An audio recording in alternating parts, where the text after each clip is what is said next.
Hello ചക്കരകളെ, എൻ്റെ ചങ്ക് വന്നിരിക്കുന്നു. ചക്കരകളെ ചക്കരകളെ വിനീഷേ ഒന്ന് ഹായ് വെച്ച. ആരാണെന്ന് പാപ്പനിവിടെ ഇരിപ്പുണ്ട്. പാപ്പനെ കാണിച്ചു തരട്ടെ.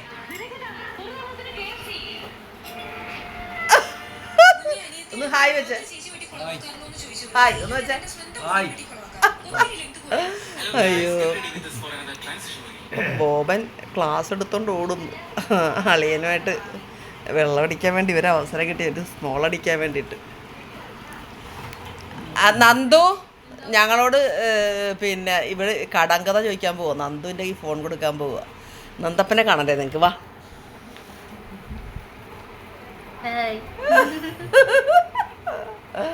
അപ്പം കടങ്കഥ ചോദിക്കട്ടെ ഇവള്.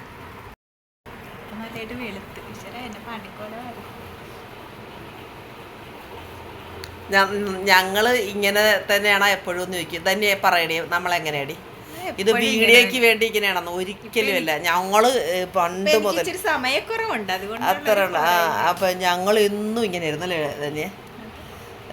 പിന്നെ ഞാനെന്തെങ്കിലും വഴക്കിട്ടാലും തന്നെ എന്നോട് ക്ഷമിച്ച് തരുമായിരുന്നു. എനിക്ക് ഇച്ചിരി ദേഷ്യമൊക്കെ പണ്ടുണ്ടായിരുന്നു അല്ലേ.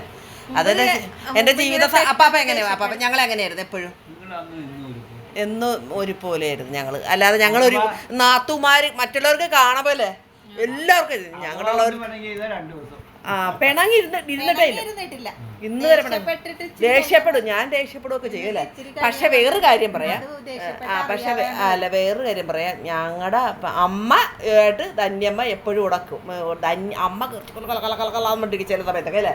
പക്ഷേ എന്നെ കണ്ട അമ്മ വാല് ചുരുട്ടി വെക്കും. എന്താണെന്നറിയാം, ഞാൻ അമ്മയുടെ സൈഡ് ഒരിക്കലും നിൽക്കത്തില്ല. ഓടി അമ്മേനെ ഒതുക്കും ഞാൻ. അതുകൊണ്ട് അമ്മ എന്നെ കടറ വാലിരുട്ടി അളയി പോവും. അല്ലെങ്കിൽ ഇവിടെ ഇച്ചിരി വാലൊക്കെ എടുത്തോണ്ട് വരുമായിരുന്നു അല്ലേ. ഇല്ല, ചീത്ത വാക്കുകളൊന്നും പറയത്തില്ല. കുറെ ജോലി ചെയ്താലൊന്നും അല്ലെ, വെറുതെ ഇരിക്കരുത്. എന്തെങ്കിലും ജോലി ചെയ്യിപ്പിച്ചോണ്ടിരിക്കണം. ഞാൻ അല്ല, അമ്മമാർക്കുള്ളതാണ്. സ്വന്തം മകള് ജോലി ചെയ്തില്ലേലും കുഴപ്പമില്ല, മരുമോള് ജോലി ചെയ്തുകൊണ്ടിരിക്കണം. ഇത് പണ്ട് മുതലേ ഉള്ള ഒരാളുകളുടെ ഒരു സ്വഭാവമാണ്. അപ്പോൾ ഇങ്ങനെ ചെയ്യുമായിരുന്നേ. അപ്പോൾ എന്നെ കണ്ട ഞാനിത് സമ്മതിക്കത്തില്ല. അപ്പം എന്നെ കണ്ടു കഴിഞ്ഞാൽ അമ്മ ഒട്ടന്നെ ഭാര്യ ചുരുട്ടി പോകുമായിരുന്നു. ഇവക്ക് എടി എന്നെ പറ്റി നാട്ടിൽ നിനക്ക് കിട്ടുക? ഇതുപോലെ കിട്ടത്തില്ല, നിങ്ങൾക്ക് കിട്ടത്തില്ല എന്നെ പോലെ എണ്ണത്തിന്. പിന്നെ പറയാനുള്ള കാര്യം, ഞങ്ങൾ പിന്നെ കുറേ ഇപ്പോൾ ഇവൾക്ക് ഒരു ജോലിയുണ്ട്, അതുകൊണ്ട് ഇവൾക്ക് വരാൻ പറ്റുന്നില്ല അല്ലേ. അതിൻ്റെ ഞങ്ങൾ അങ്ങോട്ട് പോലും ഉറയ്ക്കുന്നത് കൊണ്ടില്ല. ഇവള് വൈകുന്നേരം ആയിരിക്കും വരുന്നത്.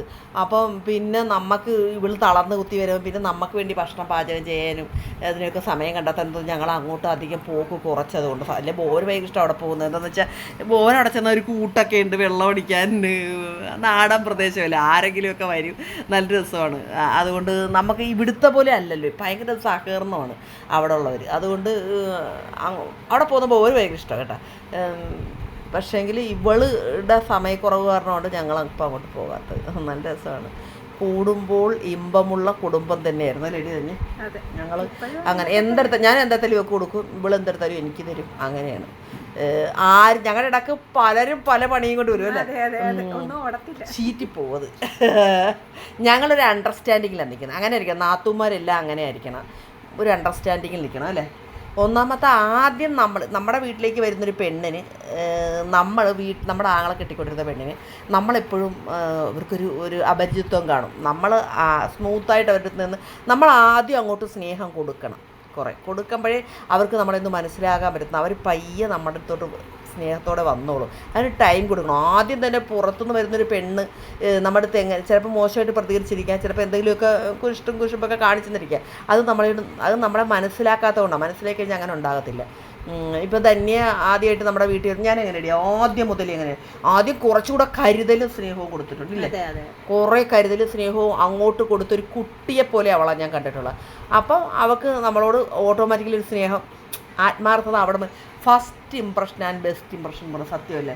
ആദ്യം നമുക്ക് എന്താണോ നമ്മൾ കൊടുക്കുന്നത് അതായിരിക്കും അവരുടെ മനസ്സിലേക്ക് വീഴുന്ന നമ്മളെ പറ്റിയൊരു കാഴ്ചപ്പാട്.